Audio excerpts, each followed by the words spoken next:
এই পৃথিবী থাকার জায়গা নয়।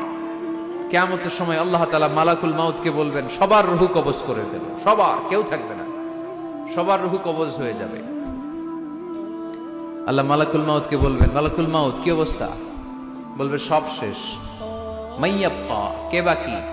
মালাকুল মাউত বলবে জিনেরা বাকি, যাদেরকে দেখা যায় না। আল্লাহ বলবেন জিনদেরকেও শেষ করে ফেলো, রূহ কবজ করো।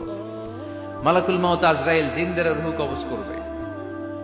আল্লাহ এবার জিজ্ঞেস করবে, ইয়া মালাকাল মাউত আখবিরনি মাইয়াব্বা, এবার বলো আর কে বাকি? মালাকুল মাউত বলবে, আল্লাহ মানুষগুলো সব শেষ, জিনগুলাও শেষ, এবার বাকি ইবলিশ শয়তান, ইবলিশরেও শেষ করো, ইবলিশও শেষ। আল্লাহ আবার জিজ্ঞেস করবেন, ইয়া মালাকাল মাউতি মাইয়াব্বা, আর কে বেঁচে আছে বলো?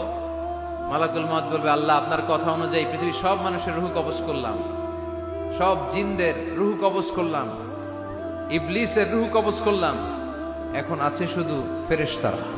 আছে কারা? যাও ফেরেশতাদের রূহ কবজ করো, ফেরেশতাদের রূহ কবজ হয়ে যাবে। এবার আল্লাহ জিজ্ঞেস করবেন, ইয়া মালাকাল মাউত আখবিরনি মাইয়াব্বা। মালাকুল মাউত বলবে, আল্লাহ আপনার কথা মতো ধরে ধরে সব শেষ, ফেরেশতাও শেষ, চারজন ছাড়া।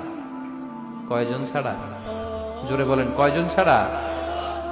ইসরাফিল, জিব্রাইল, মিকাইল, আজরাইল। আল্লাহ এই চারজন আমরা বাকি। আল্লাহ বলবে, যাও ইযহাব ইনতালিক ইলা জিবরিল ওয়াকবাদ রূহা, জিব্রাইলের রূহ কবজ করো।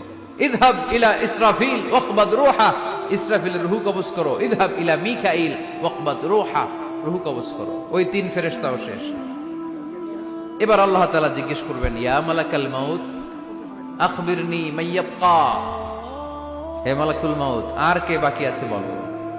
মালাকুল মাউত বলবে, আল্লাহ আপনার কথা মতো মানুষগুলো শেষ, জিনগুলো শেষ, ইবলিশ শেষ, আমার বাকি তিন ভাই ইসরাফিল, মিকাইল, জিব্রাইলও শেষ, শুধু আমি, শুধু আমি।